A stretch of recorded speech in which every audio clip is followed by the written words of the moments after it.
નમસ્કાર વિદ્યાર્થી મિત્રો, હું રમેશ વાગડિયા આપ સૌનું સ્વાગત કરું છું આજના લેક્ચરમાં.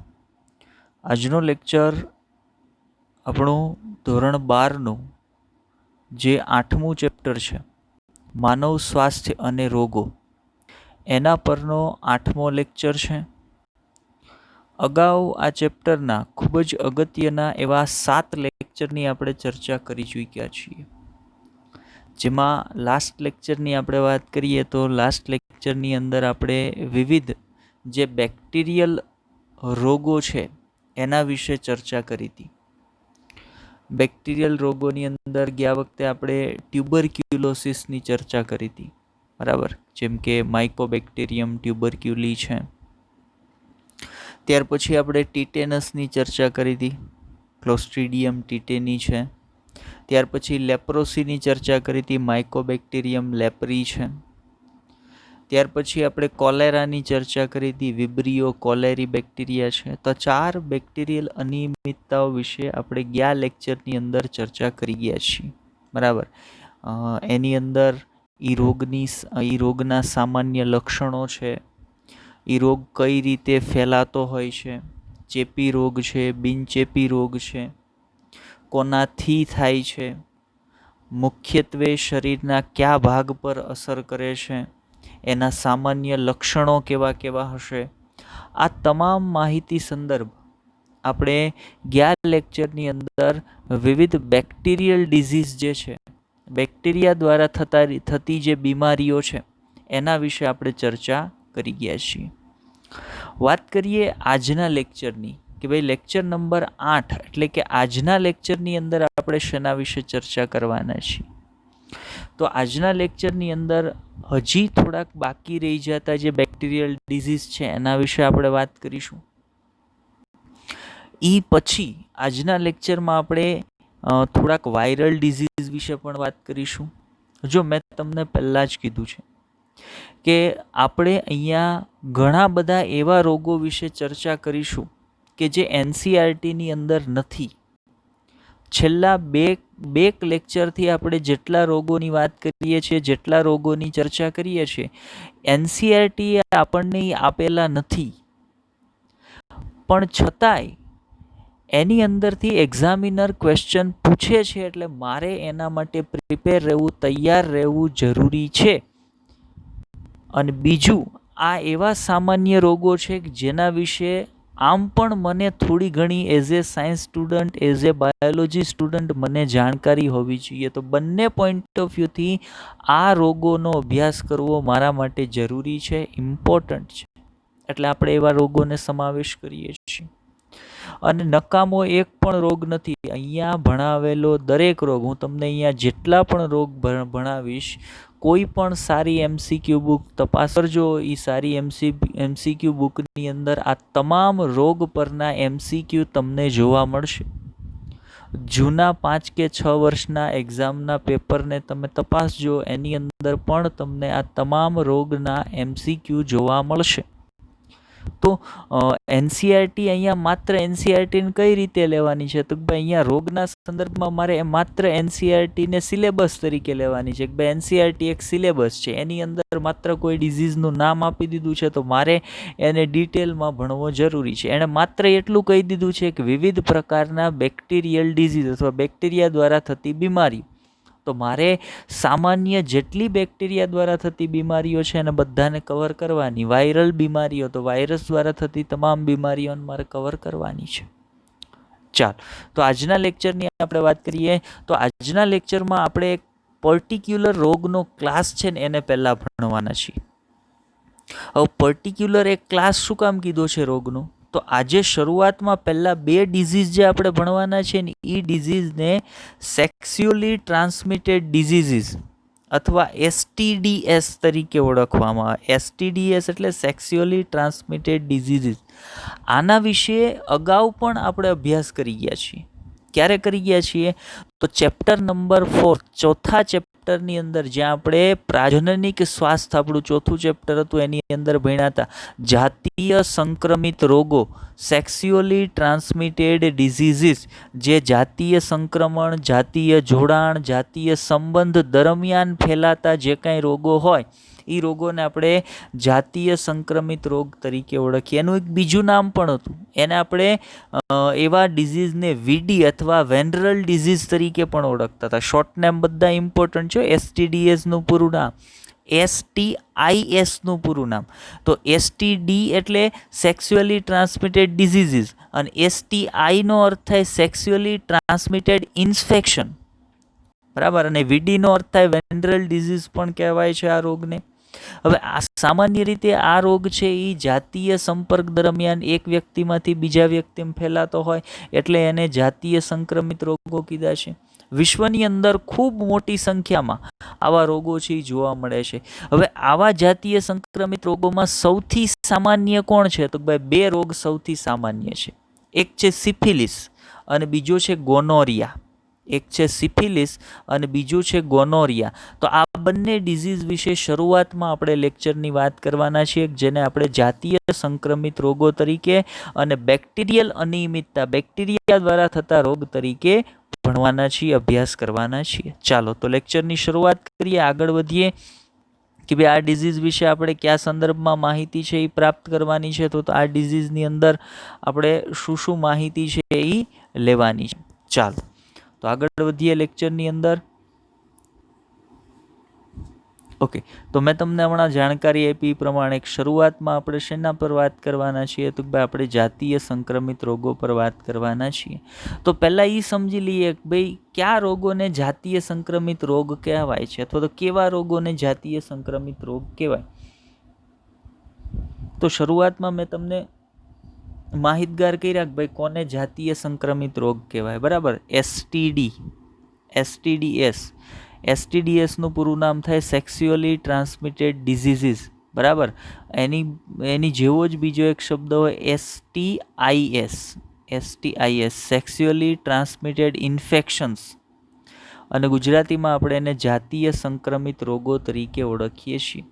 જો આ રોગોને VD તરીકે પણ ઓળખવામાં આવે છે, વેનરલ ડિઝીઝ પણ કહે છે. આ રોગોનું બીજું નામ છે VD અથવા વેનરલ ડિઝીઝ તરીકે પણ એને ઓળખવામાં આવે છે. આ રોગ વ્યક્તિથી વ્યક્તિમાં જાતીય સંપર્ક દરમિયાન, જાતીય સમાગમ દરમિયાન ફેલાતો હોય છે. સૌથી સામાન્ય VD એટલે વેનરલ ડિઝીઝ ક્યાં છે? મેં તમને આગળ કીધું હતું ક્યાં બે ડિઝીઝની આપણે ચર્ચા કરવાના, એક છે ગોનારિયા અને બીજું છે સિફિલિસ. આ સૌથી સામાન્ય અને વિશ્વની અંદર ખૂબ મોટી સંખ્યામાં લોકોની અંદર ફેલાયેલો અથવા તો લોકોને થયેલા આ બંને સેક્સ્યુઅલી ટ્રાન્સમિટેડ ડિઝીઝીસ છે. અને આ રોગો વધારે પ્રમાણમાં ફેલાય છે, જાતીય સંક્રમિત રોગો વધારે પ્રમાણમાં ફેલાય છે, લોકો વધારે એનાથી અસરગ્રસ્ત થાય છે, સંક્રમિત થાય છે. એની પાછળનું એક કારણ છે ને એ સંકોચ પણ છે, બરાબર.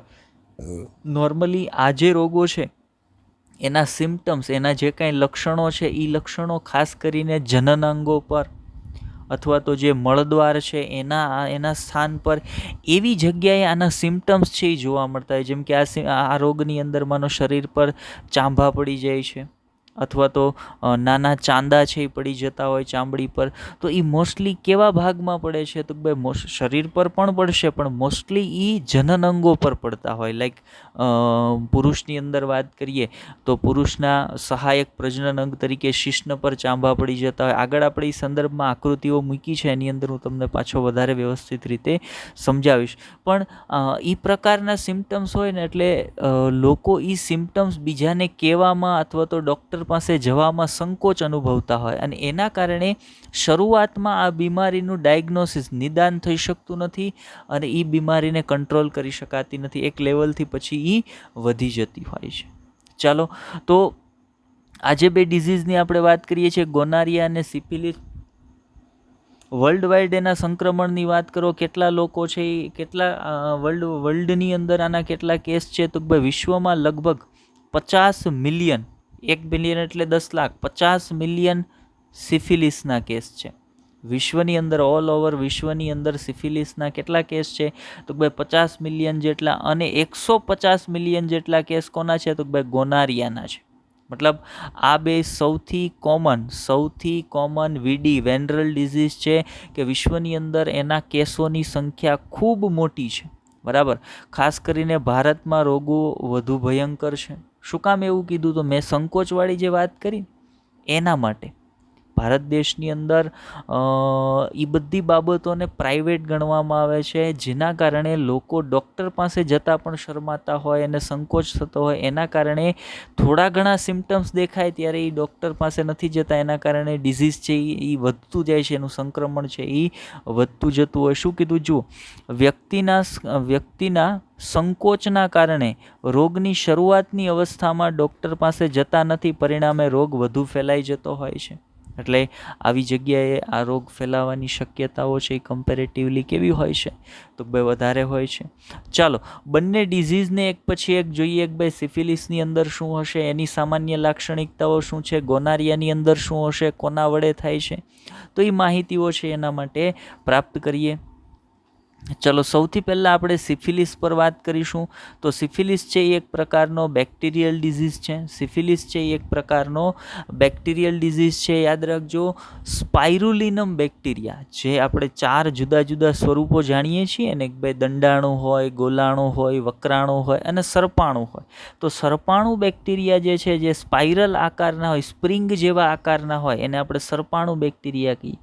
તો એવા સર્પાણું બેક્ટેરિયાથી સિફિલિસ છે એ થતો હોય છે. ચલો જોઈએ કે આ એક શું કહે છે, આ એક બેક્ટેરિયલ બીમારી છે, બેક્ટેરિયા વડે થતું સંક્રમણ છે. આ રોગ સર્પાણું બેક્ટેરિયાનું નામ ઇમ્પોર્ટન્ટ, ટ્રેપેનોમા પેલિડિયમ. ઇમ્પોર્ટન્ટ.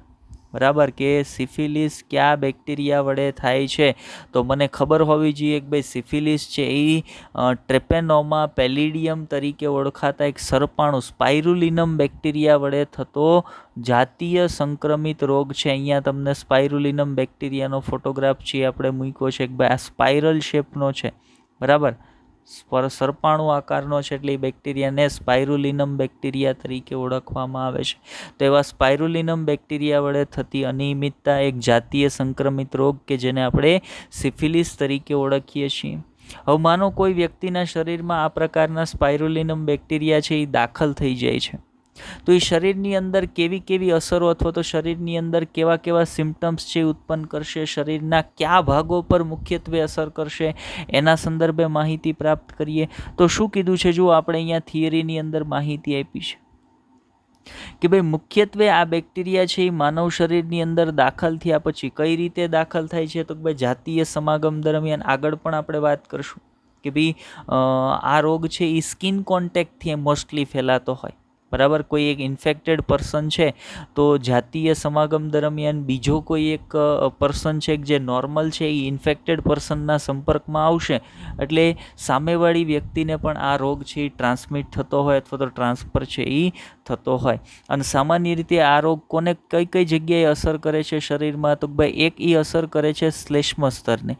હવે કઈ જગ્યાઓમાં ખાસ કરીને એ અસર કરે છે? તો ભાઈ એક તો જનન અંગોના શ્લેષ્મ સ્તરને, ત્યાર પછી મળદ્વાર અને મુખના પ્રદેશોમાં ચાંદા પડી જતા હોય. શ્લેષ્મ સ્તરને અસર કરે છે, એના કારણે શું થશે? તો ભાઈ ચામડીના ભાગની અંદર જેટલા ભાગમાં બેક્ટેરિયાનું ઇન્ફેક્શન હશે ને એટલા ભાગમાં લેશન એટલે એક નાના ચાંદા છે એ પડી જતા હોય. કયા પ્રકારના ચાંદા દેખાતા હોય આગળ મેં ઇમેજ મૂકી છે.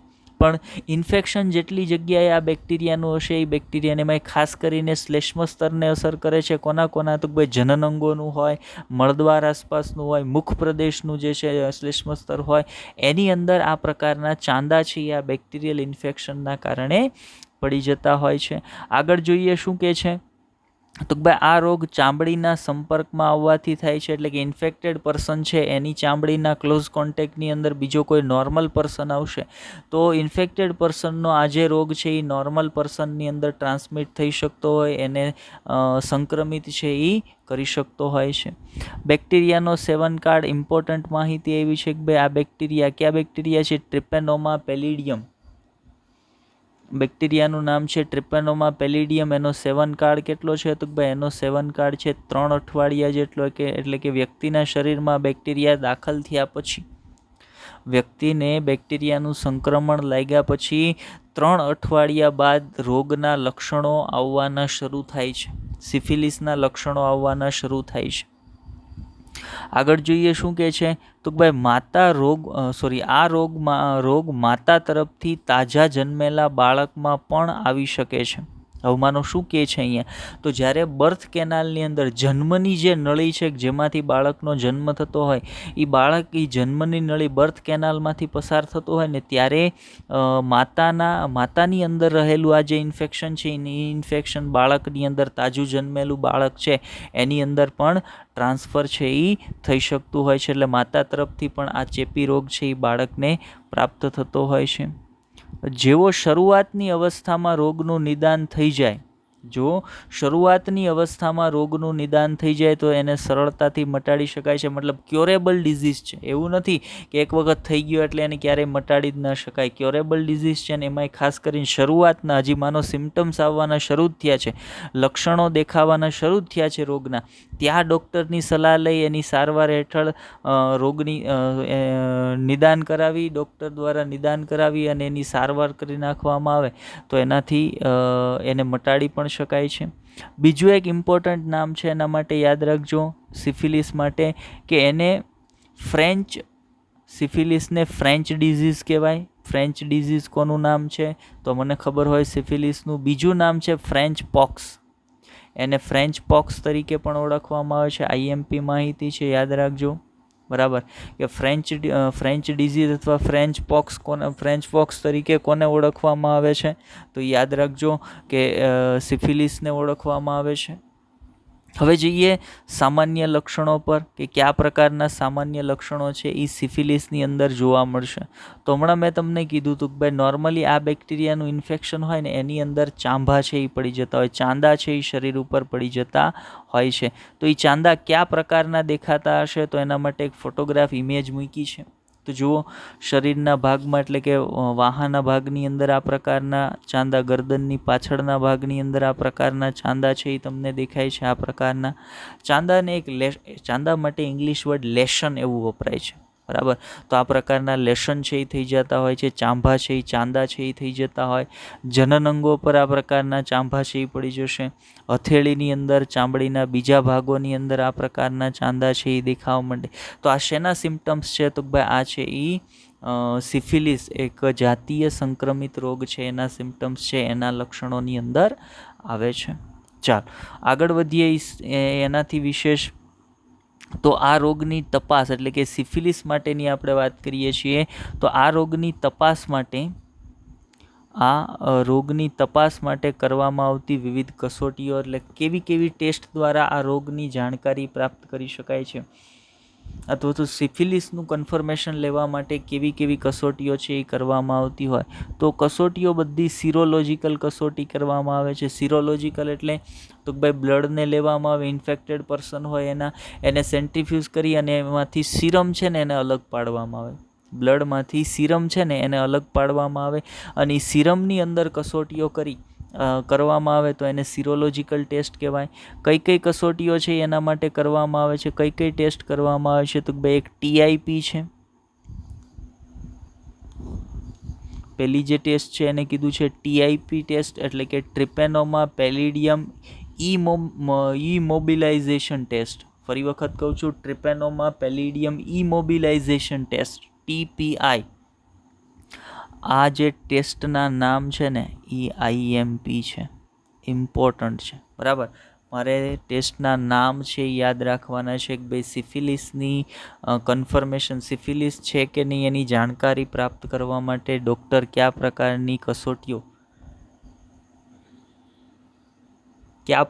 ટેસ્ટ છે એ કરાવતા હોય. તો એક TPI છે, ટ્રિપેનોમા પેલિડિયમ ઇમોબિલાઇઝેશન ટેસ્ટ. પછી છે VDRL, એટલે કે વેનરલ ડિઝીઝ. VDનો અર્થ થાય venereal disease, venereal disease research laboratory test, VDRL. અને આ મોસ્ટ કોમન છે, મોસ્ટ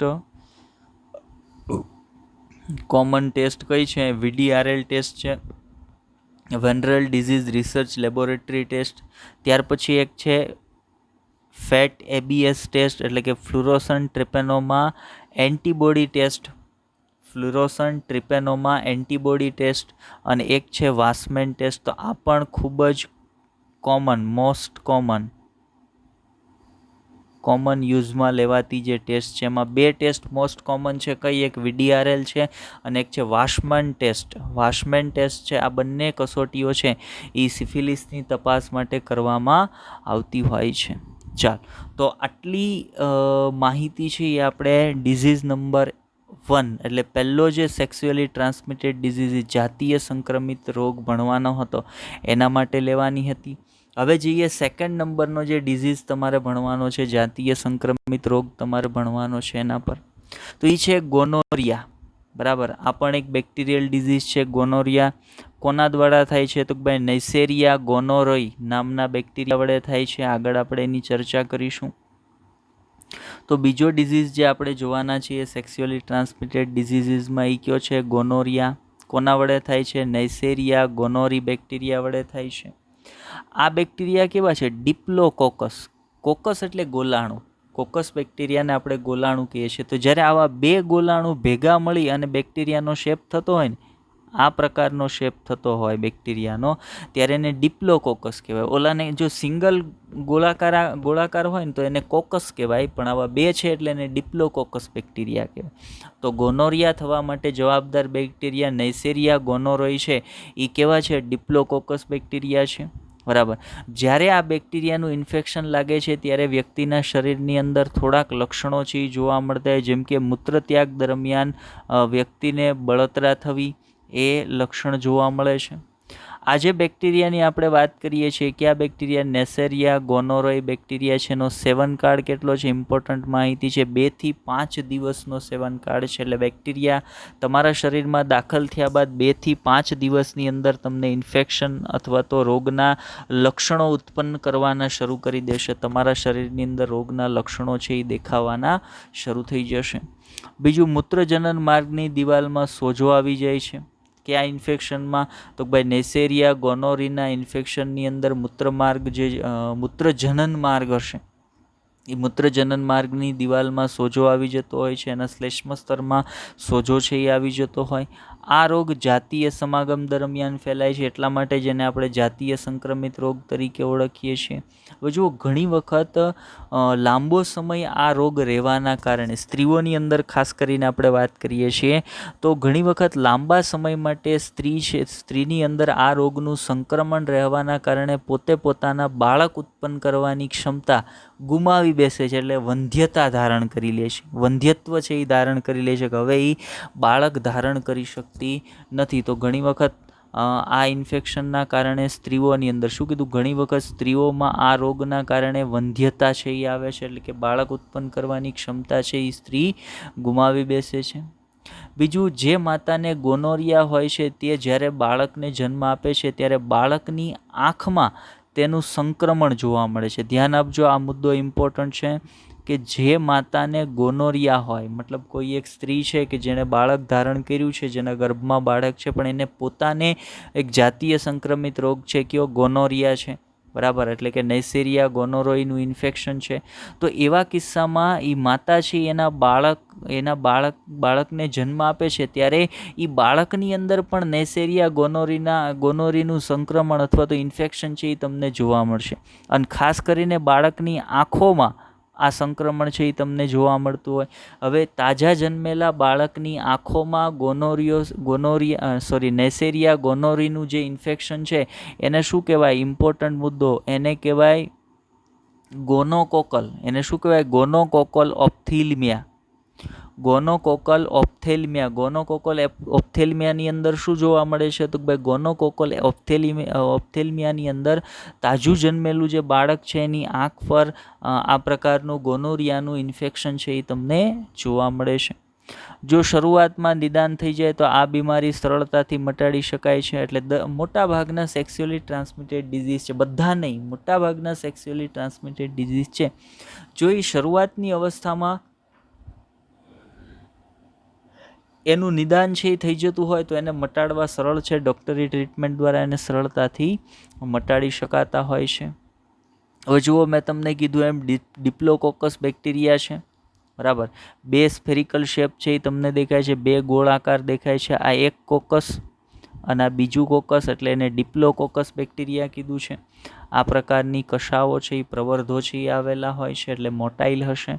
તો આ કયા બેક્ટેરિયા છે? નેસેરિયા ગોનોરોય બેક્ટેરિયા છે, જે ડિપ્લોકોકસ બેક્ટેરિયા છે, જેના વડે ગોનોરિયા એક જાતીય સંક્રમિત રોગ છે એ થતો હોય છે. હવે થોડાક સામાન્ય સિમ્ટમ્સ જે મેલ અને ફિમેલની અંદર ગોનોરિયા રોગ દરમિયાન જોવા મળે છે એની એક સેજ ચર્ચા કરી લઈએ. તો મેલ અને ફિમેલની અંદર ગોનોરિયાના નોર્મલ સિમ્ટમ્સ કેવા જોવા મળશે? તો ભાઈ પહેલાં ઇન ફિમેલ, અહીંયા ઇંગ્લિશમાં છે પણ આપણે તમને સમજાવીશું, બરાબર. શું કીધું છે? Abdominal pain or pain with intercourse, એટલે જાતીય ઇન્ટરકોર્સ એટલે જાતીય સમાગમ. તો જાતીય સમાગમ દરમિયાન દુખાવો થવો અને એબ્ડોમિનના પોર્શનની અંદર, એબ્ડોમિન એટલે ઉદર પ્રદેશની અંદર સતત રીતે દુખાવો થતો રહેવો. તો ઉદર પ્રદેશનો દુખાવો છે એ જાતીય સમાગમ દરમિયાન દુખાવો થવો. આ શેના સિમ્ટમ્સ છે? તો ભાઈ આ નેસેરિયા ગોનોરીના સિમ્ટમ્સ છે, અથવા તો ગોનોરિયા રોગના સિમ્ટમ્સ છે. બીજું, વજાઇનલ ડિસ્ચાર્જ એટલે કે યોનિ માર્ગમાંથી સતત રીતે પ્રવાહીનો સ્ત્રાવ છે એ થતો રહેવો. નોર્મલ કેસને બાદ કરતાં જે વધારાનું ડિસ્ચાર્જ, વધારાનો સ્ત્રાવ થતો હોય, આપણે અહીંયા ઋતુસ્ત્રાવની કે ઋતુચક્રની વાત નથી કરતા, એને બાદ કરતાં, બરાબર, ત્યારે તો ડિસ્ચાર્જ, વજાઇનલ ડિસ્ચાર્જ છે એ જોવા મળતું હોય, પણ એને બાદ કરતાં કોઈ સમયગાળાની અંદર જ્યારે આ પ્રકારના ડિસ્ચાર્જ છે એ વજાઇનાની અંદરથી થતા હોય તો એ પણ ગોનોરિયાના સિમ્ટમ્સ છે એ બતાવે છે. ત્યાર પછી બ્લીડિંગ થવું, એ પણ ગોનોરિયાના સિમ્ટમ્સ છે એ બતાવે છે. પણ અહીંયા મેં તમને કીધું એમ ઋતુસ્ત્રાવનો જે સમયગાળો છે એને બાદ કરી નાખવાનો છે. તો આવા સિમ્ટમ્સ છે એ સ્ત્રીઓની અંદર જોવા મળશે. ત્યાર પછી પુરુષની અંદર વાત કરીએ તો ઇન્ફેક્ટેડ કિડની, એટલે કે કિડનીની અંદર ઇન્ફેક્શન થશે, કિડનીને અસર કરશે ઇન્ફેક્શન. ત્યાર પછી યુરિનરી ટ્રેક ઇન્ફેક્શન, એટલે કે જે મૂત્રમાર્ગ હશે એની અંદર ઇન્ફેક્શન છે એ લાગુ પડશે બેક્ટેરિયાનું. ત્યાર પછી બર્નિંગ સેન્સેશન, જો મેં તમને કીધું ને મૂત્ર ત્યાગ વખતે યુરિનેશન, બર્નિંગ સેન્સેશન વિથ યુરિનેન, એટલે કે મૂત્ર ત્યાગ કરતી વખતે બળતરા થવી, તો આ સિમ્ટમ્સ છે એ પણ જોવા મળશે, બરાબર. પછી ઇન્ફ્લેમેશન ઓફ ધ પેનાઇલ, પેનાઇલ એટલે જે નરની અંદર જે સહાયક પ્રજનન, જેને આપણે શુષ્ન તરીકે ઓળખીએ છીએ, એની અંદર ઇન્ફ્લેમેશન, સોજા છે એ જોવા મળે છે. સ્વોલન ટેસ્ટિકલ્સ, જે શુક્રપિંડ છે એની સાઇઝમાં વધારો થાય છે, એના કદમાં વધારો થાય છે, એની અંદર સોજા આવી જતા હોય. તો આ બધા છે એ ગોનોરિયાના નોર્મલ સિમ્ટમ્સ છે, સામાન્ય લક્ષણો છે કે જે મેલ અને ફિમેલ બંનેની અંદર જોવા મળતા હોય છે. ચાલો આગળ વધીએ. ત્યાર પછી બીજી એક વાત હમણાં આપણે કરતા હતા કે ભાઈ જ્યારે કોઈ માતા કે જેને ગોનોરિયાનું ઇન્ફેક્શન છે અથવા તો ગોનોરિયા ડિઝીઝ છે એ બાળકને જન્મ આપે છે, ત્યારે એ બાળકની આંખો પર ગોનોરિયાનું ઇન્ફેક્શન છે એ જોવા મળે છે. એટલે આ અહીંયા તમને દેખાય છે કે નેસેરિયા ગોનોરીનું ઇન્ફેક્શન છે. એ કન્ડિશનને આપણે શું કહેતા હતા? ગોનોકોકલ ઓપ્થેલ્મિયા. ઓપ્થેલ્મિયા આવો શબ્દ છે ને એ મોટા ભાગે આંખ માટે, એ શબ્દ છે એ મોટે ભાગે આંખ માટે છે એ વાપરવામાં આવે છે, બરાબર. તો ગોનોકોકલ ઓપ્થેલ્મિયા, તો ભાઈ જ્યારે કોઈ નેસેરિયા ગોનોરીનું ઇન્ફેક્શન ધરાવતી ફિમેલ છે એ બાળકને જન્મ આપે છે ત્યારે એના બાળકની આંખમાં આ પ્રકારનું ઇન્ફેક્શન છે એ જોવા મળે છે, જેને ગોનોકોકલ ઓપ્થેલ્મિયા તરીકે ઓળખવામાં આવે છે. ચાલો, તો અહીંયા આપણે બંને વીડી, વેનરલ ડિઝીઝ, જાતીય સંક્રમિત રોગો જે બંને છે એની વાત આપણે પૂરી કરી. હવે આપણે જઈએ એ સિવાયના બીજા બેક્ટેરિયલ ડિઝીઝ પર, બરાબર. હવે જે રોગ વિશે, ઓકે, એ પહેલાં એક સ્લાઇડ હજી અહીંયા વચ્ચે રાખી છે, આપણે મગજમાંથી નીકળી ગયું, આપણે એ સ્લાઇડને એક વખત જોઈ લઈએ. આ સ્લાઇડ છે જાતીય સંક્રમિત રોગોથી કઈ રીતે બચી શકાય. તો બરાબર, તો સામાન્ય લક્ષણો દેખાતા હોય, શરૂઆતની અવસ્થા હોય ત્યારે ટેસ્ટ કરાવી અને યોગ્ય ટ્રીટમેન્ટ લઈ લેવી, તો એનાથી તમે બચી શકો, બરાબર. રિડ્યુસ રિસ્ક બિહેવિયર, એટલે કે જાતીય સમાગમ દરમિયાન એક તો એક કરતાં વધારે પાર્ટનર સમાગમ માટે પાર્ટનર ન હોવા જોઈએ. બીજી બાબત કે જાતીય સમાગમ દરમિયાન જે સેફટી હોવી જોઈએ, જે સેફટીનો યુઝ થવો જોઈએ, એ સેફટીનો યુઝ થવો જોઈએ. તો એના દ્વારા તમે જે આ રોગ થવાના ચાન્સીસ છે એમાં ઘટાડો કરી શકો. બીજું, ગેટ વેક્સિનેટેડ, એટલે એના માટેની જે રસીઓ આવે છે એ રસી લઈ લેવી. ખાસ કરીને સ્ત્રીઓની વાત કરીએ તો human papilloma virus, HPV, human papilloma virus, એના માટેની એના અગેન્સ્ટની જે રસી છે એ રસી મુકાવવી જોઈએ. તો આ રીતે તમે આવા જાતીય સંક્રમિત રોગોથી બચી શકો છો. ચાલો, આટલી માહિતી વિશે આપણે વાત કરવાની હતી. વિવિધ પ્રકારના જાતીય સંક્રમિત રોગ, વેનરલ ડિઝીઝ, જેમાં સૌથી કોમન જે 2 છે એના વિશે આપણે અહીંયા ચર્ચા કરી. હવે પછીના જેટલા બીજા બેક્ટેરિયલ ડિઝીઝ આપણે જોવાના છીએ એમાં આપણે એટલું બધું ડીપમાં નહીં જઈએ. માત્ર ઉપરછલ્લી માહિતી જે જરૂરિયાતની છે, જે ઓબ્જેક્ટિવની અંદર મને પૂછાઈ શકે છે એવી જ માહિતી લેશું. તો સૌથી પહેલો બેક્ટેરિયલ ડિઝીઝ આપણે હવે જે સેક્સ્યુઅલી ટ્રાન્સમિટેડ ડિઝીઝીસ બાદ જોવાનો છે એ છે એન્થ્રેક્સ. બરાબર. હવે એન્થ્રેક્સનું નામ બીજી એક જગ્યાએ આપણે સાંભળ્યું હતું.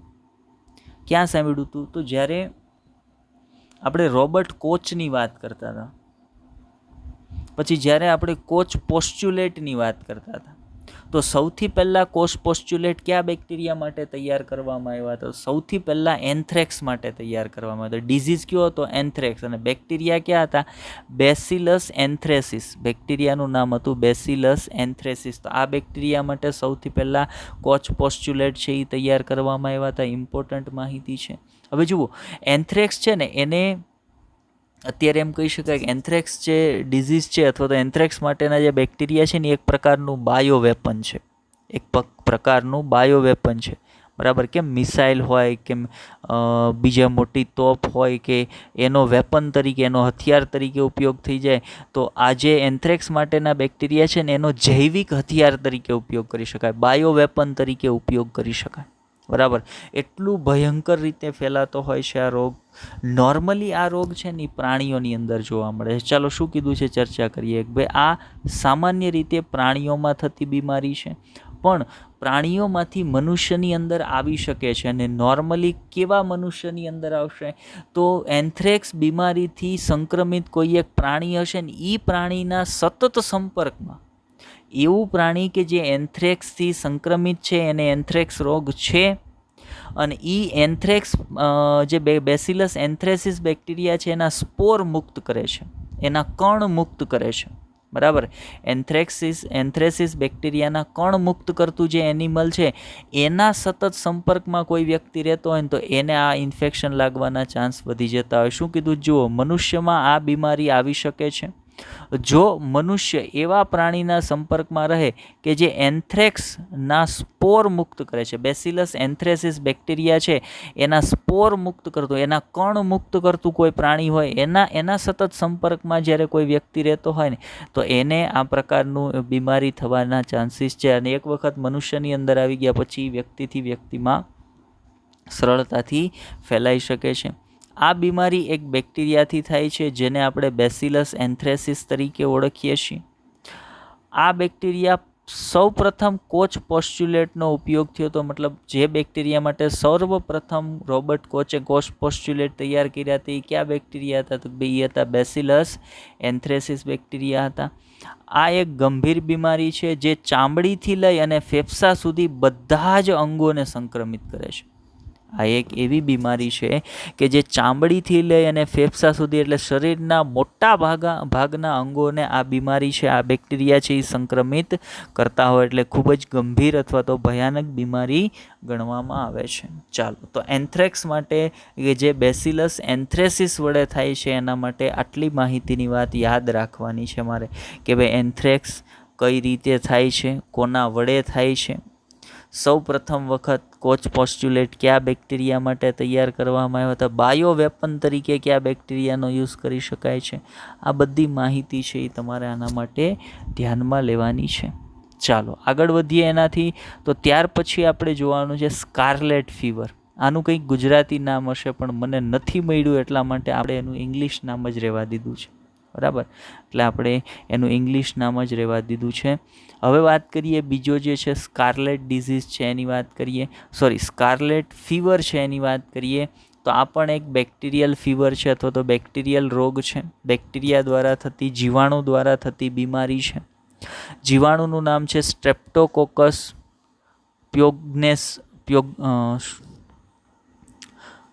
પાયોજેન્સ.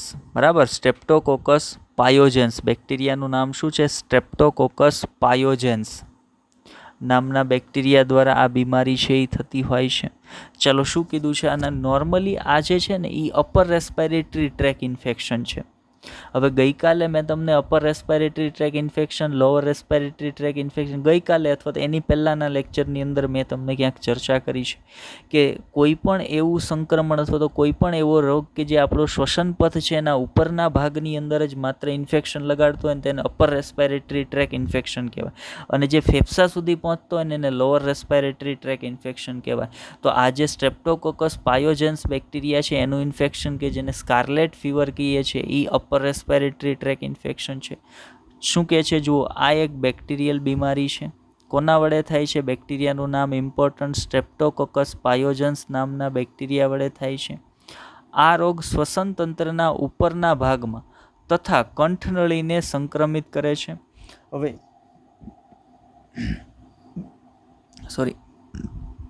શ્વસન તંત્રના ઉપરના ભાગમાં અસરગ્રસ્ત કરે છે એટલે એ કેવો થઈ ગયો? UTRI, અપર રેસ્પિરેટરી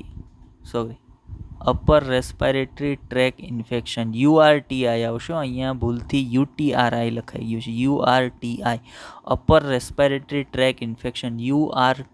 UTRI નહીં. ઓકે, ચાલો આગળ વધીએ. ત્યાર પછી બીજા કયા અંગને? તો ભાઈ કંઠનળીને અસર કરે છે. આ બેક્ટેરિયા એક ટોક્સિન મુક્ત કરે છે. જે સ્ટ્રેપ્ટોકોકસ પાયોજન્સ બેક્ટેરિયા છે એક પ્રકારના ઝેરી દ્રવ્યનો સ્ત્રાવ કરે છે. આ ઝેરી દ્રવ્ય ચામડી પર ફોડલીઓ ઉત્પન્ન કરે છે, જેના દ્વારા ચામડી પર નાની ફોડલીઓ છે ઉત્પન્ન થાય છે. આ ફોડલીઓને ગૂઝ પિમ્પલ્સ કહે છે. નામ ઇમ્પોર્ટન્ટ, યાદ રાખજો. IMP, goose pimples. કોના વડે થાય છે? સ્ટ્રેપ્ટોકોકસ પાયોજેન્સ વડે. સ્કાર્લેટ ફીવર જે ડિઝીઝ છે એની અંદર થાય છે. આ બેક્ટેરિયાનો સેવનકાળ કેટલો છે? તો ભાઈ 12થી લઈ અને 14 દિવસનો એનો સેવનકાળ છે. ત્યાર પછી આની તપાસ માટે કરવામાં આવતી ટેસ્ટ એને ડિક ટેસ્ટ તરીકે ઓળખવામાં આવે છે અને એ એન્ટીબોડી આધારિત ટેસ્ટ છે. આ ટેસ્ટની અંદર શેને પકડવામાં આવે, શેને ધ્યાનમાં રાખીને ટેસ્ટ કરવામાં આવે? તો ભાઈ એન્ટીબોડી, જે શરીરમાં બનતા એન્ટીબોડી હશે એની તપાસ છે અહીંયા કરવામાં આવતી હોય. કેમ કે આપણું શરીર છે એની અંદર એક સિસ્ટમ છે, આપણું પ્રતિકારક તંત્ર. એ આપણા શરીરમાં બહારનો કોઈ પણ ઘટક પ્રવેશશે એટલે તાત્કાલિક એક્ટિવ થઈ જશે અને બહારના ઘટકને મારી શરીરમાંથી દૂર કરી અને મારા શરીરને રોગથી બચાવવાનું કામ કરતું તંત્ર છે. તો એ બાહ્ય ઘટકને મારવા માટે એન્ટીબોડી પ્રોડ્યુસ કરશે. ઘણી વખત એન્ટીબોડી પ્રોડ્યુસ જેટલી સંખ્યામાં થતા હોય ને એના કરતાં બેક્ટેરિયા વધારે સંખ્યામાં વૃદ્ધિ પામતા હોય એટલે રોગ છે એ થઈ જતો હોય. ઘણી વખત એન્ટીબોડી વધી જતા હોય ને બેક્ટેરિયા ઓછી વૃદ્ધિ કરતા હોય તો રોગ આપણને ન થતો હોય. તો એવા એન્ટીબોડી જે મારા શરીરમાં હાજર હોય એની તપાસ દ્વારા સ્કાર્લેટ ફીવરની ટેસ્ટ છે એ કરવામાં આવતી હોય છે. ચાલો, તો આટલી માહિતી મારે ધ્યાનમાં રાખવાની છે. કોના માટે? તો બસ સ્કાર્લેટ ફીવર માટે ધ્યાનમાં રાખવાની છે. ત્યાર પછીનો ડિઝીઝ જોઈએ. ત્યાર પછીનો ડિઝીઝ છે એને બોટુલિઝમ તરીકે ઓળખવામાં આવે છે અથવા તો ફૂડ પોઈઝનિંગ તરીકે જેને આપણે ઓળખીએ છીએ. આપણે ઘણી વખત ઘણા લોકોના મોઢે ફૂડ પોઈઝનિંગ એવું સાંભળ્યું હોય, બરાબર, કે ભાઈ ફૂડ પોઈઝનિંગ ઘણી બધી રીતે થઈ શકતું હોય. બરાબર, આપણે જે અહીંયા વાત કરીએ છીએ બોટુલિઝમ અથવા ફૂડ પોઈઝનિંગ છે. આ સિવાય પણ જુદી જુદી ઘણી બધી રીતે ફૂડ પોઈઝનિંગ, પ્રદૂષિત પાણીથી, પ્રદૂષિત ખોરાકથી ફૂડ પોઈઝનિંગ છે એ થઈ શકતું હોય. માનો મશરૂમ ખાવાથી ફૂડ પોઈઝનિંગ થઈ શકતું હોય. આવા ઘણા બધા રીઝન છે. સાલ્મોનેલા ટાઇફી એનાથી પણ ફૂડ પોઈઝનિંગ છે એ થઈ શકતું હોય. તો આવા ઘણા બધા રીઝન છે, પણ અહીંયા આપણે જે ફૂડ પોઈઝનિંગની વાત કરવાના છે એ શું છે? તો ભાઈ બોટુલિઝમ છે. અને એ ખાસ કરીને કયા બેક્ટેરિયા વડે થાય છે? તો યાદ રાખજો, કોલિસ્ટ્રીડિયમ બોટુલિનમ બેક્ટેરિયાનું નામ ઇમ્પોર્ટન્ટ. બરાબર. ફૂડ પોઈઝનિંગ, બોટુલિઝમ કયા બેક્ટેરિયા વડે થાય છે? તો ભાઈ કોલિસ્ટ્રીડિયમ બોટુલિનમ નામના જે બેક્ટેરિયા છે એના વડે થાય છે. જો શું કીધું છે, આ એક બેક્ટેરિયલ બીમારી છે જે બેક્ટેરિયા કોલિસ્ટ્રીડિયમ બોટુલિનમ કે જે એક ગ્રામ પોઝિટિવ બેક્ટેરિયા છે એના વડે થાય છે. ગ્રામ પોઝિટિવ બેક્ટેરિયા ઇમ્પોર્ટન્ટ છે. ગ્રામ સ્ટેન વડે અભિરંજિત થાય છે એટલે ગ્રામ પોઝિટિવ બેક્ટેરિયા કીધા છે. તો એક પ્રકારના ગ્રામ પોઝિટિવ બેક્ટેરિયા વડે થાય છે. બીજું, આ બેક્ટેરિયા કેવા છે? અજારક દંડાણુ બેક્ટેરિયા છે એટલે બેસિલસ છે, પણ કેવા છે? એનએરોબિક છે, અજારક શ્વસન કરે છે એટલે એને આપણે અજારક દંડાણુ બેક્ટેરિયા તરીકે દર્શાવીએ છીએ. ફૂડ પોઈઝનિંગ ખૂબ જ ગંભીર બીમારી છે જેનો મૃત્યુદર કેટલો છે? 60% જેટલો છે. એનો મૃત્યુદર કેટલો છે? 60% જેટલો છે. કે 100 વ્યક્તિને જ્યારે ફૂડ પોઈઝનિંગ થાય તો કમસે કમ એમાંથી 60 વ્યક્તિઓના મૃત્યુ નિશ્ચિત હોય છે.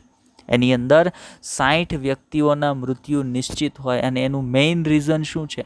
તો એનું મેઇન રીઝન જે બેક્ટેરિયા છે, જે ક્લોસ્ટ્રીડિયમ બોટુલિનમ છે એના દ્વારા મુક્ત કરવામાં આવતું એક ઝેરી દ્રવ્ય, એનું નામ છે બોટુલિન.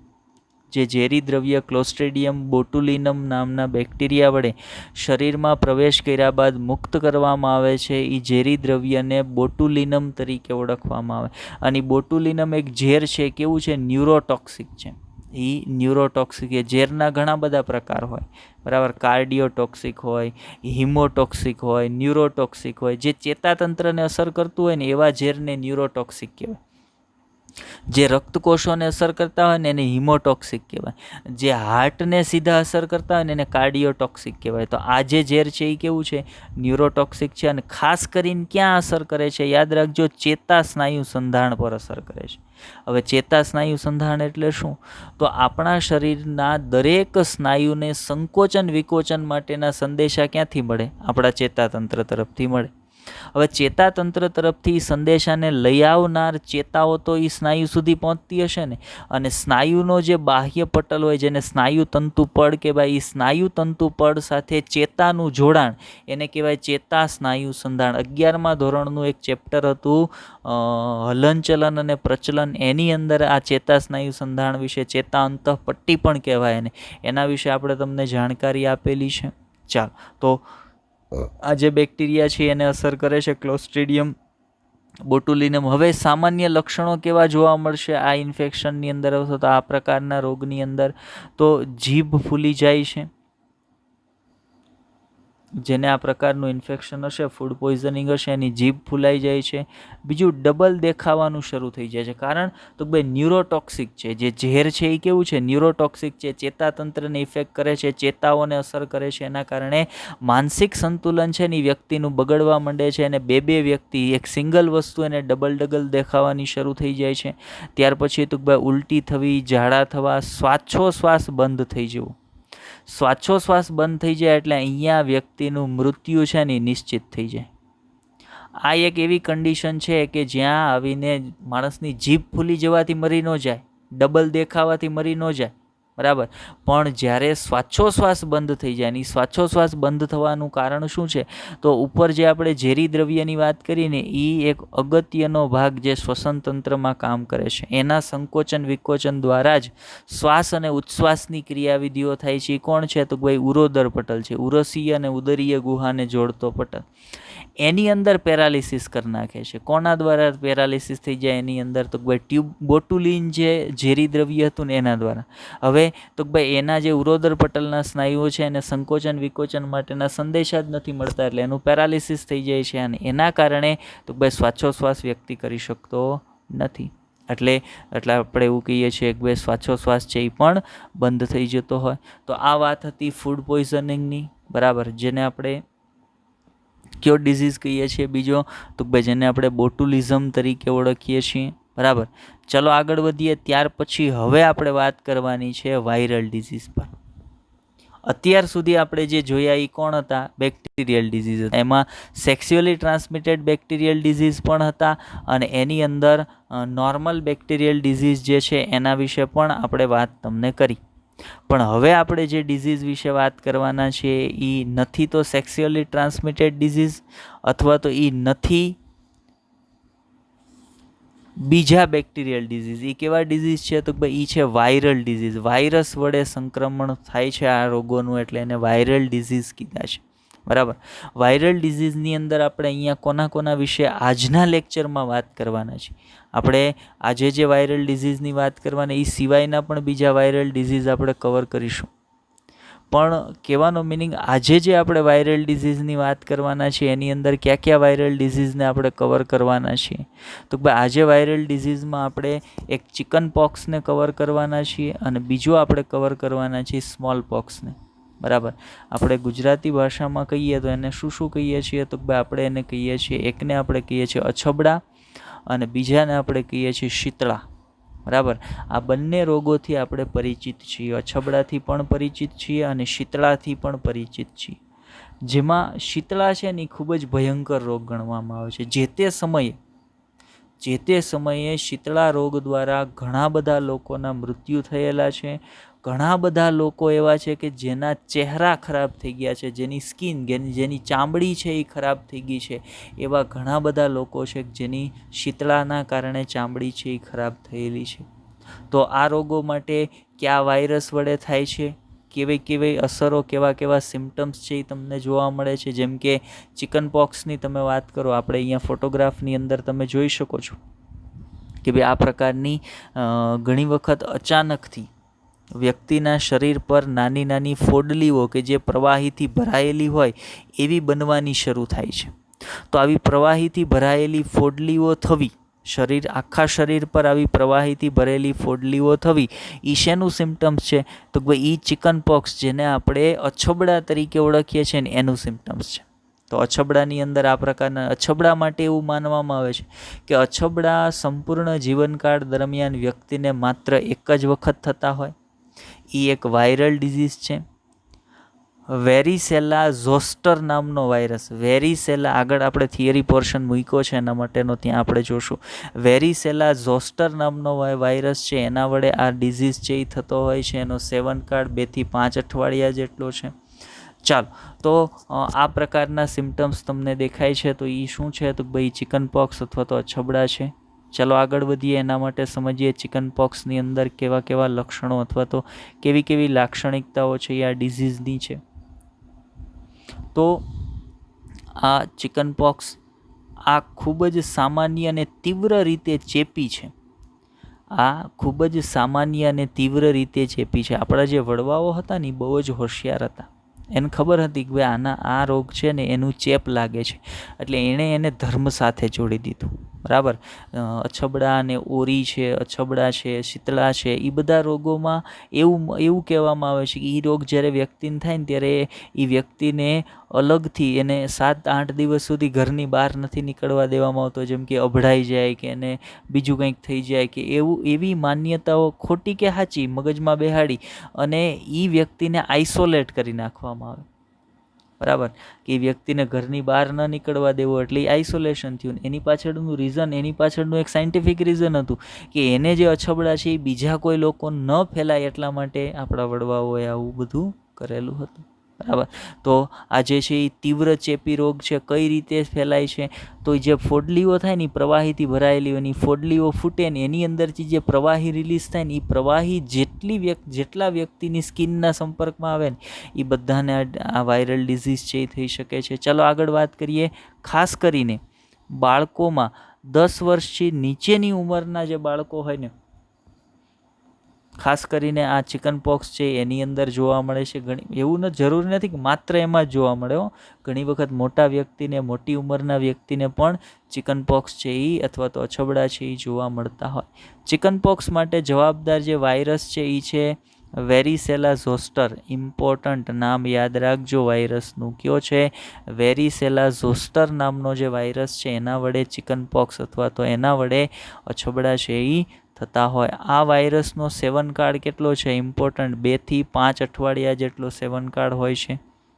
શરીરમાં દાખલ થયા પછી ધીમે ધીમે સિમ્ટમ્સ છે ઉત્પન્ન થવાના શરૂ થશે, પણ એક વખત ઉત્પન્ન થઈ ગયા પછી તીવ્ર રીતે ચેપી રોગ છે. તીવ્ર રીતે કેવો છે? ચેપી રોગ છે. હવે એના સામાન્ય લક્ષણો શું હશે? કઈ રીતે રોગ છે એ ડેવલપ થાય છે? તો તાવ આવે છે. જો આ બધા લક્ષણો મેં અનુભવેલા છે. બરાબર. મને લગભગ આજથી 1.5 કે 2 વર્ષ પહેલાં આ રોગ છે એ થયેલો છે, બરાબર. પણ એ સરળતાથી મટી જાય છે ને એના કોઈ નિશાન પણ રહેતા નથી. શું થાય છે તો ભાઈ તાવ આવવાનો શરૂ થાય છે, શરીરનો દુખાવો, શરીર દુખવાનું શરૂ થાય છે, બેચેની રહે શરીરની અંદર. આ બધા એના સામાન્ય લક્ષણો છે. આખા શરીર પર પ્રવાહીથી ભરાયેલી ફોડલીઓ થઈ જાય છે, આ પણ એનું કોમન સિમ્પટમ્સ છે. તો આ પ્રકારની લાક્ષણિકતાઓ છે એ તમને ચિકન પોક્સના ઇન્ફેક્શનની અંદર જોવા મળશે. આગળ વધીએ ત્યાર પછી બીજી જે અનિયમિતતા, બીજા જે ડિઝીઝ પર આજે આપણે વાત કરવાની છે, એ ફોટોગ્રાફ જોઈને આપણે સમજી શકીએ કેટલો ભયંકર હશે, બરાબર. ખૂબ જ ભયંકર ડિઝીઝ છે, ખૂબ જ ભયંકર ડિઝીઝ છે કે જેને આપણે સ્મોલ પોક્સ અથવા તો શીતળા તરીકે ઓળખીએ છીએ, બરાબર. આપણે એને શીતળા તરીકે ઓળખીએ છીએ. 99% એને શીતળા તરીકે જ ઓળખવામાં આવે છે, બરાબર. તો આ ડિઝીઝમાં શું થાય છે તો આ ડિઝીઝની અંદર પ્રવાહીથી ભરાયેલી ફોડલીઓ જેવી રચના વ્યક્તિના શરીર પર બને છે. પણ ચિકન પોક્સની અંદર જે પ્રવાહીથી બનેલી ફોડલીઓ હોય ને, પ્રવાહીથી ભરેલી ફોડલીઓ, એ માત્ર ચામડીના ઉપરના સ્તરની અંદર હોય. એટલે જ્યારે અમુક સમય પછી ફોડલીઓ દૂર થઈ જાય ત્યારે શરીર પર કોઈ નિશાન રહેતા નથી. અને આ જે સ્મોલ પોક્સની અંદર જે ફોડલીઓ થાય છે ને એ એટલી બધી ડીપ ટિશ્યુની અંદર હોય, ઊંડે સુધી હોય ચામડીની અંદર, કે એ મટી ગયા પછી એના ડાઘા છે એની ચામડી પર રહી જતા હોય. અહીંયા આપણને દેખાય છે કે આ વ્યક્તિના ચહેરા પર પુષ્કળ ડાઘાઓ તમને દેખાય છે. તો આ વ્યક્તિના ચહેરા પર આ ડાઘા જે જોવા મળે છે એની પાછળનું રીઝન શું છે? આ વ્યક્તિના શરીર પર જે ડાઘા જોવા મળે છે એની પાછળનું રીઝન શું છે? તો એની પાછળનું રીઝન છે એક વાયરલ ઇન્ફેક્શન, જેને આપણે સ્મોલ પોક્સ તરીકે ઓળખીએ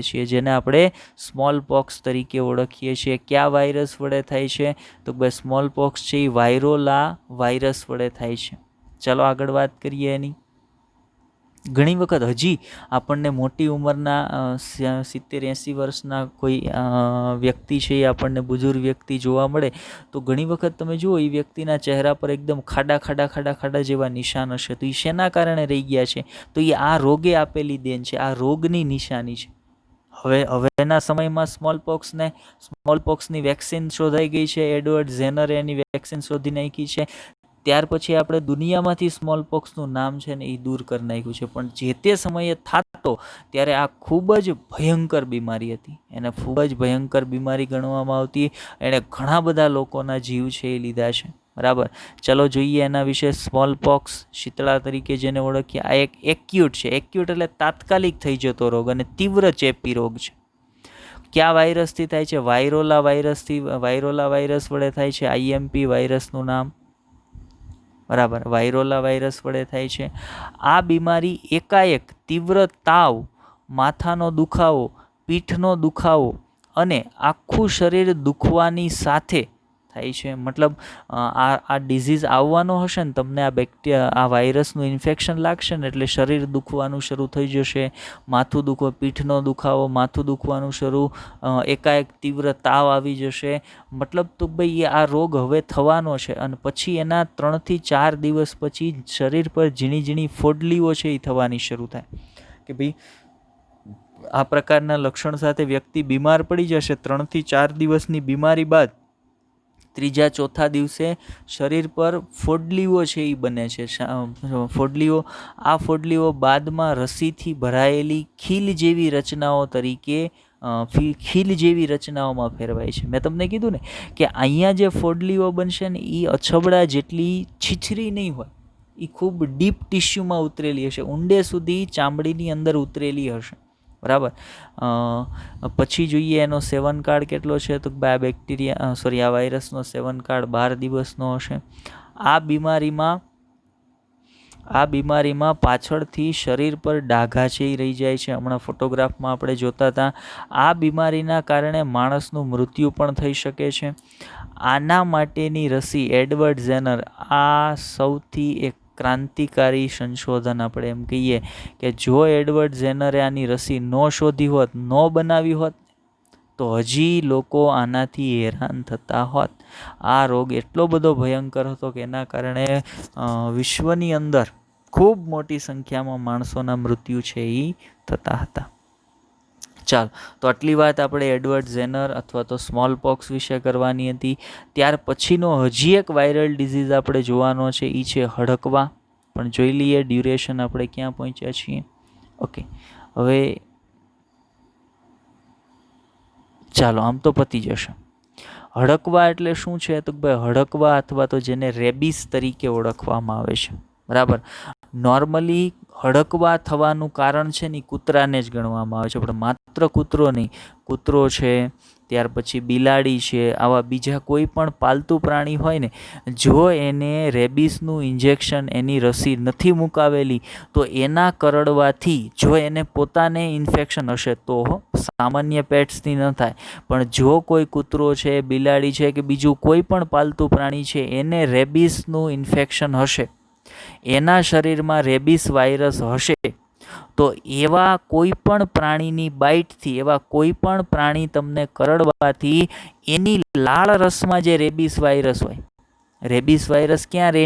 તો ભાઈ આવા જે પ્રાણીઓ છે ને એની જે લાળ ગ્રંથિ હોય ને એની અંદર રહેતા હોય. જ્યારે આ પ્રાણી કોઈ બીજા પ્રાણીને અથવા મનુષ્યને બાઇટ કરે છે ને, ત્યારે એ બાઇટ સાથે એની લાળ છે ને એ પણ મનુષ્યના શરીરમાં દાખલ થાય છે, અને એ લાળ સાથે આ વાયરસ, જેને આપણે રેબિસ વાયરસ કહીએ છીએ, એ પણ શરીરની અંદર દાખલ થાય છે. હવે રેબિસ પ્રાણીઓને છે કે નહીં કઈ રીતે ખબર પડે? તો અહીંયા ફોટોગ્રાફની અંદર આપણે જોઈ શકીએ છીએ કે કૂતરો છે એને એક્સેસિવ સલાઇવેશન થાય છે, એટલે વધારે પ્રમાણમાં લાળ રસનો સ્ત્રાવ થાય છે, એટલે મુખમાંથી લાળ ટપકે છે, બરાબર. તો મોઢામાંથી વધારે પ્રમાણમાં લાળો પડવી શેનું સિમ્ટમ્સ છે? તો ભાઈ મોઢામાંથી વધારે પ્રમાણમાં લાળો પડવી એ રેબિસ વાયરસની શરીરમાં હાજરી હોવાનું સિમ્ટમ્સ. અને આ વસ્તુ કૂતરાને લાગુ પડે, આ જ બિલાડીને લાગુ પડે, અને કદાચ માનવ શરીરની અંદર જો આ વાયરસ દાખલ થઈ ગયો હોય ને, તો આ માનવને પણ આ સિમ્ટમ્સ છે ઉત્પન્ન થશે. બીજી સૌથી ઇમ્પોર્ટન્ટ માહિતી કે એક વખત વ્યક્તિને રેબિસ હડકવા થઈ જાય પછી હજી સુધીમાં વિશ્વની અંદર એની ક્યાંય દવા નથી. મતલબ આનો ડેથ રેશિયો કેટલા ટકા છે? આનો ડેથ રેશિયો છે 100%, કે કોઈને આ રોગ થયો એટલે ફાઇનલ એનું મૃત્યુ નિશ્ચિત છે. એક વખત હડકવા થઈ ગયા પછી એ વ્યક્તિ બચી શકે નહીં, એનું મૃત્યુ છે ને એ ફાઇનલ થઈ જાય છે, બરાબર. તો આ પ્રકારનો એક ડિઝીઝ છે. પહેલાંના સમયમાં આપણને ખબર હોય કૂતરું કરડે એટલે 14 ઇન્જેક્શન લેવા પડતા, ને એ પણ ક્યાં લેવા પડતા? ડ્યુટીની ફરતે લેવા પડતા, બરાબર. એ રસીની શોધ કોણે કરી હતી? લુઈસ પાસ્ચર નામના જે વૈજ્ઞાનિક હતા ને એણે કરી હતી. હડકવાની રસીની શોધ, રેબિસ માટેની રસીની શોધ લુઈસ પાસ્ચરે કરી હતી, અને એ 14 દિવસ સુધી પહેલાં 14 ઇન્જેક્શન લેવાના આ પ્રકારની રસી હતી. પછી રસીમાં ઘણા બધા મોડિફિકેશન આવ્યા. અત્યારે જે મોડર્ન રસી બની છે એ તો 3 ઇન્જેક્શનની અંદર જ રસી છે એ શરીરમાં અપાઈ જતી હોય, અને એ ઇન્જેક્શનને તમે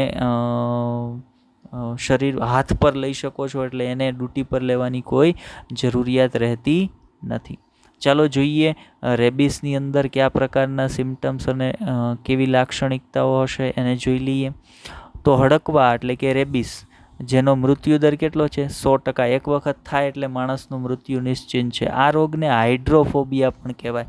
હવે યાદ રાખજો, કોઈ મનુષ્યના શરીરમાં જ્યારે રેબિસ વાયરસ દાખલ થાય, એને હડકવા થઈ ગયો, ત્યારે એ પાણીથી પુષ્કળ બીવે છે, એકદમ એગ્રેસિવ થઈ જાય છે, પ્રાણી જેવું એગ્રેશન એનામાં ગુસ્સો આવી જાય છે, પણ એ પાણીથી સૌથી વધારે બીશે. કોઈ વ્યક્તિ એની બાજુમાં પાણીનો ગ્લાસ લઈને જાય ને તો એ ત્યાંથી ભાગી જાય, એટલું બધું વધારે પ્રમાણમાં એ પાણીથી ડરવાનું શરૂ કરી દે.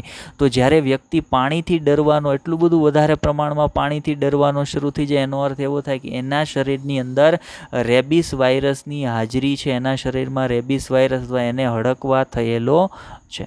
પ્રાણીની અંદર સેમ સિમ્ટમ્સ તમને જોવા મળશે. હવે જુઓ, આના માટે જવાબદાર વાયરસ કયો છે? રેબિસ વાયરસ આના માટે જવાબદાર છે, એના વડે થાય છે. આ વાયરસ સંક્રમિત પ્રાણીઓના લાળ સાથે મનુષ્યના શરીરમાં પ્રવેશે છે. કોઈ પણ એવો વ્યક્તિ કે જેને એવું પ્રાણી કે જેને હડકવા છે, એની બાઇટ કોઈ મનુષ્યને થશે તો એની લાળ છે એ શરીરમાં જશે, એની સાથે સાથે આ વાયરસ પણ શરીરમાં જતા હોય. ખાસ કરીને કૂતરા છે, બિલાડી છે, એના કરડવાથી થઈ શકે છે. તો આપણા ઘરની અંદર આવા કોઈ પણ પાલતુ પ્રાણી હોય તો એને સમયાંતરે જે ટાઈમ ડ્યુરેશન નક્કી થયેલો એ ટાઈમ ડ્યુરેશનમાં એને અડકવા અથવા રેબિસની રસી છે એ વ્યવસ્થિત રીતે મુકાવતી રહેવાની, કે જેથી કરીને આપણે ન લેવી પડે. જો તમે એને નહીં આપો તો એક સમય એવો આવશે કે તમારે એની રસી છે એ લેવી પડશે, એટલે એ ધ્યાન રાખવાનું છે. ત્યાર પછી જોઈએ કે જેમાં પણ આ વાયરસ જશે તે કરડવાના લક્ષણો ઉત્પન્ન કરશે. જેમ કૂતરો છે, કોઈ પણ કૂતરું તમે જુઓ તો એ કોઈ કારણ વગર માણસ જોશે અને એને કરડવા દોડે છે અથવા બીજા કોઈ પ્રાણીને કરડવા દોડે છે તો એનું સ્પષ્ટ સિમ્ટમ છે કે એને હડકવા છે, એના શરીરમાં રેબિસ વાયરસ છે. બીજું, પાણીથી ડર એટલે કે હાઇડ્રોફોબિયા મુખ્ય લક્ષણ છે. આ વાયરસનો સેવનકાળ કેટલો? 1 થી 3 મહિના, અમુક કેસમાં 10 દિવસથી લઈ અને 1 વર્ષ સુધીનો પણ સેવનકાળ હોય, કે વાયરસ તમારા શરીરમાં દાખલ થયો ને તમને હડકવાના લક્ષણ 1 વર્ષ પછી આવ્યું. બરાબર, એવો એક કિસ્સો છે, પણ એની ચર્ચા અત્યારે હવે આપણે કરવી નથી. આપણું ડ્યુરેશન છે એ ઘણું થઈ ગયું છે, એટલે વધી જશે.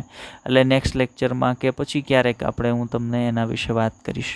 ચાલો આપણે જોઈએ, પ્રાણી કરડે ત્યારબાદ રસી લેવી જરૂરી છે. જે પ્રાણી કરડ્યું છે તેનું 10 દિવસ સુધી ધ્યાન રાખો, ઓબ્ઝર્વેશન કરવાનું. જો એ પ્રાણી 10 દિવસની અંદર મૃત્યુ પામે, મતલબ એને રેબિસ હતો, એને અડકવાનું ઇન્ફેક્શન હતું, તો તમારે ફરજિયાત રસી લેવી પડે. હવે રેબિસની રસી કોણે શોધી હતી? કે ભાઈ લુઈસ પાસ્ચરે તૈયાર કરી હતી. તો લુઈસ પાસ્ચરે કરેલી શોધ પણ એક મોટી ક્રાંતિ હતી. બરાબર, ચાલો તો આટલી વાત આપણે રેબિસના સંદર્ભમાં કરવાની હતી. થોડીક રેબિસના સંદર્ભમાં આપણે ઉતાવળ રાખી છે, પણ નેક્સ્ટ ફરી વખત જ્યારે પાછો આપણને ચાન્સ મળશે ત્યારે આપણે થોડુંક વધારે એને ડિસ્કસ કરશું. જરૂરિયાતની માહિતી આપણે બધી લઈ લીધી છે, એટલે બહુ કંઈ પ્રોબ્લેમ જેવું નથી. ચાલો તો આજના લેક્ચરની અંદર આટલી બીમારીઓની ચર્ચા આપણે કરવાની હતી. નેક્સ્ટ લેક્ચરમાં હજી થોડાક વાયરલ ડિઝીઝ વિશે આપણે ભણીશું. તો આજના લેક્ચરની અંદર બસ આટલું જ.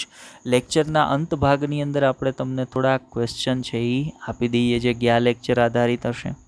તો પહેલો ક્વેશ્ચન તમારો નોટ કરજો બધા. પહેલો ક્વેશ્ચન છે, ટ્યુબરક્યુલોસિસ TB ટ્યુબરક્યુલોસિસ માટે જવાબદાર બેક્ટેરિયાનું નામ જણાવો. ટ્યુબરક્યુલોસિસ માટે જવાબદાર બેક્ટેરિયાનું નામ જણાવો. પહેલો ક્વેશ્ચન છે તમારો. સેકન્ડ ક્વેશ્ચન, ધનુર માટે જવાબદાર બેક્ટેરિયાનું નામ જણાવો અને તેનો સેવનકાળ છે ને એ જણાવો.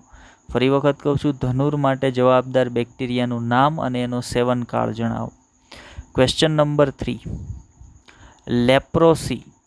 લેપ્રોસી કયા બેક્ટેરિયા વડે થાય છે? એનું નામ જણાવો.